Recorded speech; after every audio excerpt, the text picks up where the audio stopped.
Hello guys, welcome back to my channel, welcome to a new blog. আশা করি তোমরা সবাই খুব ভালো আছো, সুস্থ আছো আর স্বাভাবিক আছো। তো হ্যাঁ, আজকে তোমরা ভাবছো যে কেন এরকম রেডি হয়ে চলে এসেছি। তো ডেফিনেটলি হ্যাঁ, কোথাও যাচ্ছি, এটা ছাড়া তো ডেফিনেটলি ব্লগ করা হয় না। তো আজকে কোথায় যাচ্ছি, ফার্স্ট টাইম ফ্যামিলিকে ছাড়া বা একটু ট্রাভেল করতে চলেছি, মানে ঘুরতে যাচ্ছি বন্ধুদের সাথে। তো একা ট্রাভেল করছি। তো কোথায় যাচ্ছি কি না যাচ্ছি তো ডেফিনেটলি তোমাদের সাথে শেয়ার করব। তো আই হোপ তোমাদের ভিডিওটা দেখতে ভালো লাগবে। তো চলো ভিডিওটাকে স্টার্ট করি। তো আমার লাগেজ অলমোস্ট প্যাকিং কমপ্লিট। এখানে আমি সবই নিয়ে নিয়েছি, যা যা লাগবে না লাগবে সবই নিয়ে নিয়েছি। তো এখন ফাটাফাট গিয়ে আমি রেডি হয়ে আসি, তারপর তোমাদের সাথে বাকিটা শেয়ার করছি। চলো। তো আমি ফাইনালি রেডি হয়ে চলে এসেছি। এটা হচ্ছে আমার লুক। তো কেমন লেগেছে অবশ্যই জানিও। এইটা আমি আজকেই অর্ডার করেছি, মিন্ত্রা নাওয়ে এসছে। আর এটার ডিজাইনটা আমার অ্যাকচুয়ালি খুব ভালো লেগেছে, হাতে এবং পুরো বডিতে যে কাজটা রয়েছে আমার তো ভালো লেগেছে। তো তোমরা জানিও তোমাদের কেমন লেগেছে। তো এখন কোথায় যাচ্ছি কি না করছি তোমাদের সাথে আস্তে আস্তে পুরো ভিডিওটাই শেয়ার করব। তো ভিডিওটা তোমরা দেখতে থাকো। তো চলো। তো আমার এখন হয়ে গেছে বেরোনোর সময়। আমি লাগেজ নিয়ে নিয়েছি, পুরো প্যাক করে মানে লক করে নিয়েছি। তো এখন যাই। 2 ঘন্টা ট্রেনে ট্রাভেল করে আমার মুখ চোখের অবস্থা হয়েছে এই। আমরা যেখানে যাব তার স্টেশনে নেমে পড়েছি। আর স্টেশনটা তোমাদের দেখাচ্ছি, বিষ্ণুপ্রিয়া হল। তোমরা আই হোপ আশা করি তোমরা গেস করতে পেরেছো আমি কোথায় যাচ্ছি। তো তো চলো আপাতত এখান থেকে ধরবো টোটো করে, তারপর আমাদের মেন লোকেশনে আমরা পৌঁছাবো। তো আমি উঠে পড়েছি টোটোতে, এখন ফাইনালি যাওয়া যাক।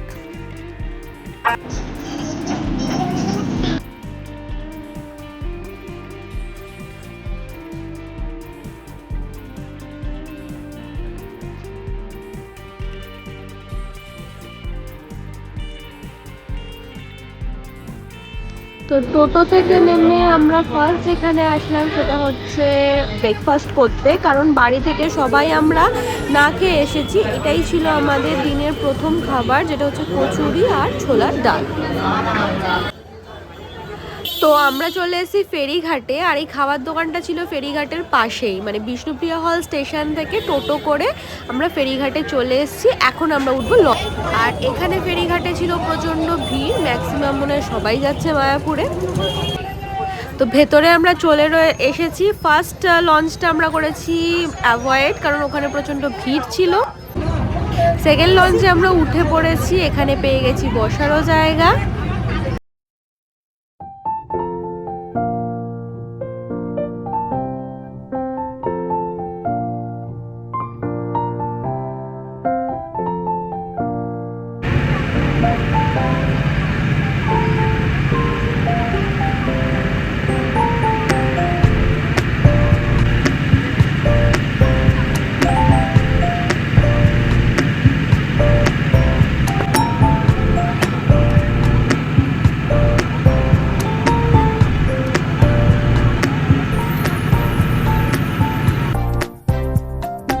এটা হচ্ছে সেই জায়গা যেখানে ভাগীরথী নদী আর জলঙ্গি নদী একসাথে প্রবাহিত হয়েছে, আর কেউ কারোর সাথে মানে মিক্সড হচ্ছে না। কারণ একটা দিক রয়েছে পুরো ঘোলাটে, আর একটা দিক দেখো পুরো ক্রিস্টাল ক্লিয়ার জল, মানে একটা অদ্ভুতই ব্যাপার। তো খুবই দুটো ডিফারেন্ট মানে জল দেখতে পেয়েও ভালো লাগছে। আর দেখো এই পাশে মানে একটা রিসোর্ট মতো রয়েছে, যারা নাকি ভেতরে থাকতে চাইছো না তারা কিন্তু এইসব রিসোর্টেও থাকতে পারো। লঞ্চ থেকে নেমে তো আমরা আবার টোটোতে উঠে পড়েছি মেন মন্দিরের উদ্দেশ্যে যাওয়ার জন্য। এখানে দেখো অনেক ছোট ছোট মন্দির রয়েছে, আগেরটা যেমন চৈতন্য মঠ ছিল, সামনে আরও অনেক মন্দির রয়েছে। তো এইগুলো পেরিয়েই আমরা যাব আমাদের মেন লোকেশনে। শুধু মন্দির নয়, মন্দিরের সাথে সাথে স্ট্রিট সাইড কিন্তু প্রচুর ছোট ছোট স্টল রয়েছে, যেখানে কিন্তু আমি টোটো থেকে যেতে গিয়েই দেখতে পাচ্ছি অনেক অনেক জিনিস বিক্রিও হচ্ছে। এই মঠটা হচ্ছে গিয়ে প্রভুপাদের সমাধি স্থল রয়েছে আর কি। তো যেটা নাকি বলছিলাম যে প্রচুর ছোট ছোট স্টল যেটা রয়েছে, তো এখানে অনেক কিছুই পাওয়া যাচ্ছে দেখলাম। তো যদি আমরা সময় পাই তো এই জায়গাটা একবার আসবো, তোমাদেরও সঙ্গে দেখাবো। এটা দেখো গৌর নিত্যানন্দ মন্দির, যেটাই বললাম যে একটা বড় মন্দিরের আশেপাশে অনেক ছোট ছোট কিন্তু মন্দির থাকেই, মানে পুরো এরিয়াটাই অ্যাকচুয়ালি মন্দিরে। তো দেখতেই পাচ্ছ আমরা কোথায় এসেছি দূর থেকে। তো এখন চলো ওর ভেতরে আমরা যাই।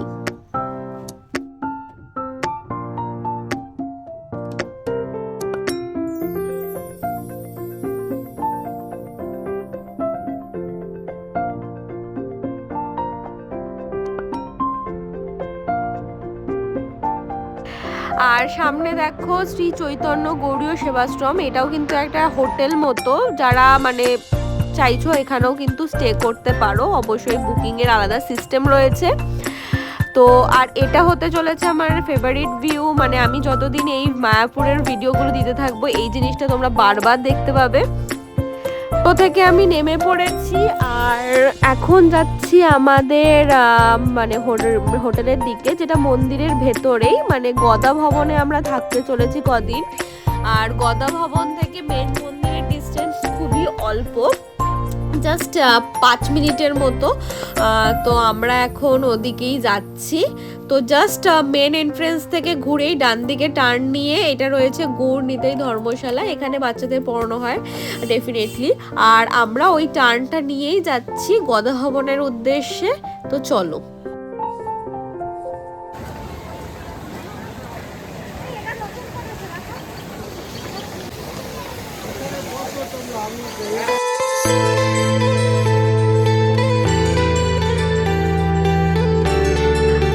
এটা হচ্ছে গদা ভবন, আর এই জায়গাটা জাস্ট দেখো তোমরা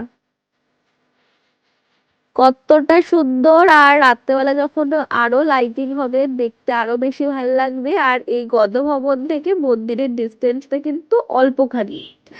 আমাদের যিনি প্রভু ছিলেন তিনি বলেছিলেন আমাদের গদা ভবনে রুম ঠিক হবে, তো আমরা এই জন্য প্রথমে গদা ভবনেই চলে এসেছি। তো এখন ওয়েট করে যাই চাবির জন্য, তারপর দেখাচ্ছি।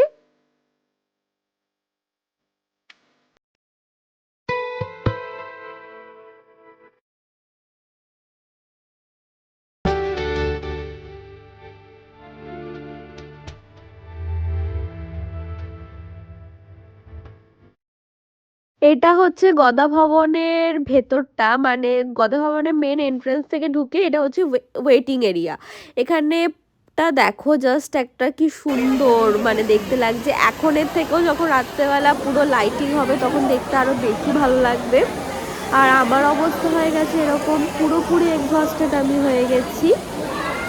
আমাদের সাথে হয়ে গেছে ছোট্ট একটা খারাপ ইনসিডেন্ট, তো সেটা ডেফিনেটলি শেয়ার করব তোমাদের সাথে। এটা দেখো একটা ব্রহ্মচারী প্রসাদম হল, এটাও একটা রেস্টুরেন্ট মতো, যেখানে ডেফিনেটলি ভেজ পাওয়া যায়। মানে মায়াপুর এরিয়ায় কোথাও তুমি ননভেজ খাবার পাবে না, সবই ভেজ রেস্টুরেন্ট। আর এটা তো মন্দিরের ভেতরে।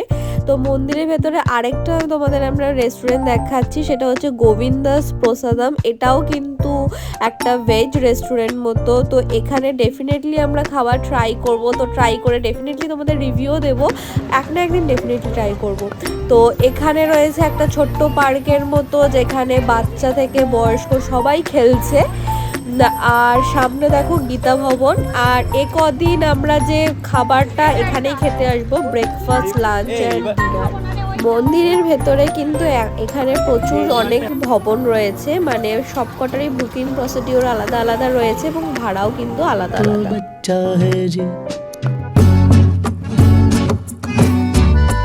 দিল তো বাচ্চা হ্যায়। তো চলো এবার যেতে যেতে তোমাদের খারাপ ঘটনাটা শেয়ার করি।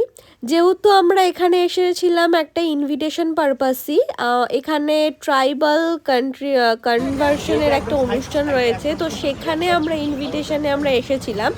তো সেখানে প্রভু আমাদের গদা ভবনে রুমটা ফিক্সড করে দিয়েছিল, কিন্তু যেহেতু অনুষ্ঠানটা থাকার জন্য অনেক লোক থাকায় আর গদা ভবনের রুম রেঞ্জটা অনেকটা কম, তো সেই কারণে তাদেরকে ওই রুমটা দেওয়া হয়।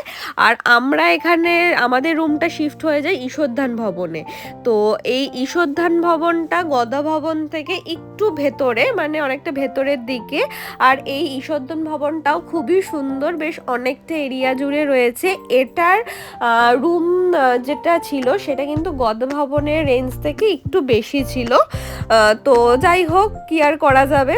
তো 2-3 দিনের জন্য এইটাই হচ্ছে আমাদের রুম হতে চলেছে। আর এখান থেকেই তোমাদের আমি পুরো ভিডিওটা শেয়ার করতে চলেছি। তো আমরা অনেকগুলো রুম দেখেছি, তার মধ্যে এই রুমটা আমাদের খুব ভালো লেগেছে। 4 বেডের রুম রয়েছে। আর এই রুম থেকে ভিউটা দেখো, পুরো এন্ট্রেন্সটা যে ঈশ্বরধান ভবনে যেখান দিয়ে আমরা ঢুকেছি সেখান থেকে পুরো এরিয়াটা কিন্তু দেখা যাচ্ছে। তো যাই হোক, যা হয় ভালোর জন্যই হয়। তো আপাতত জানি না এই রুমটা আমরা পাচ্ছি কিনা, আমাদের ভালো লেগেছে। তো ফাইনালি আমাদের সবাইকে ওই রুমটাই পেয়ে গেছি, মানে আমরা 4 জন ওই রুমটাতেই থাকবো। তো ওখানে লাগেজটা শিফট হয়ে আমরা সেইভাবেই বেরিয়ে পড়েছি। আমরা এখন চলে এসেছি লাঞ্চ করতে, কারণ মায়াপুরের না সব কিছু টাইম টু টাইম হয়, মানে ব্রেকফাস্টের, লাঞ্চের এবং ডিনারের পার্টিকুলারলি টাইম থাকে। সেই টাইমের একটু পরে আসলে কিন্তু তুমি খাবার পাবে না। আর আমাদের যেহেতু ভিআইপি সিট ছিল, মানে আমি যেটা বললাম আমরা যেই অনুষ্ঠানটা এসেছি সেই এটা ভিআইপি কুপন ছিল। তো এখানে টাইমটা অত্যন্ত লিমিটেড ছিল, মানে এর পরে আসলে আমাদেরকে ঝাড় খেতে হচ্ছিল। তো যাই হোক, আমরা খাবার এখানে চলে এসেছি। তো এখন ফটাফট আমরা করে নিই লাঞ্চ, তারপর দেখাচ্ছি তোমাদের লাঞ্চে কী কী দিয়েছে। মানে এখানে লাঞ্চ বলতে কি সবই তো প্রসাদ। তো ফার্স্টে আমাদের দিয়ে দিয়েছে ভাত, বেগুনি, ডাল, আর এখানে হচ্ছে একটা মানে 5 মিশালি তরকারির মতো। তারপর দিয়ে দিয়েছে ইঁচড়। আর তারপরে লাস্টে রয়েছে চাটনি, এটা একটা দিয়ে দিয়েছে গোলাপ জামুন, যেটা অত্যন্ত সফট ছিল। সাধারণত আমি মিষ্টি খাই না, বাট এই মিষ্টিটা খেতে আমার খুব ভালো লেগেছে। সঙ্গে ছিল পায়েস। খাওয়া ফাইনালি আমাদের এখান থেকে হয়ে গেছে। এখন এখান থেকে বেরিয়ে পড়েছি, বেরিয়ে রুমেই যাব, কারণ এর থেকে বাইরে এখন মোটামুটি আমরা কোথাও যাচ্ছি না। তো সবাই আমরা রুমের দিকেই যাচ্ছি, কারণ মোটামুটি সবারই আমাদের স্নান বাকি রয়েছে। কারণ আমরা সকালবেলা ঘুম থেকে উঠেই, মানে 6টার সময় আমাদের বেরোনো হয়েছে, ঘুম থেকে উঠেই মোটামুটি চলে এসেছি। কারণ ব্রেকফাস্টও আমরা এখানে করেছি, লাঞ্চটাও এখানে করেছি। দেখো এখানে আম গাছে ছোটো ছোটো আম হয়েছে। তো ফার্স্টে রুমে গিয়ে আমাদের যেটা মেন কাজ সেটা হচ্ছে কি আমাদের স্নান করতে হবে। তো আমার ফাইনালি স্নান হয়ে গেছে। এখন সবাই দেবো একটা দুপুরের ভাত ঘুম। তারপর ঘুম দিয়ে তাড়াতাড়ি উঠতেও হবে, কারণ সন্ধ্যা আরতি দেখতে যেতে হবে। সন্ধ্যা আরতির সময় মানে এখানে শুরু হয় 6টা থেকে। তো 6টার আগে রেডি টেডি হয়ে তারপর আমাদের ওখানে যেতে হবে। তো এখন একটু রেস্ট নিয়ে নিই। সবার পুরো অবস্থা খুবই টাইট, কারণ খুব জার্নি হয়েছে, মোটামুটি সবার প্রচণ্ড ঘুম পেয়েছে। তো তারপর বিকেলে কি করছি কি না করছি ডেফিনেটলি তোমাদের সাথে শেয়ার করব। তো ভিডিওটা দেখতে থাকো।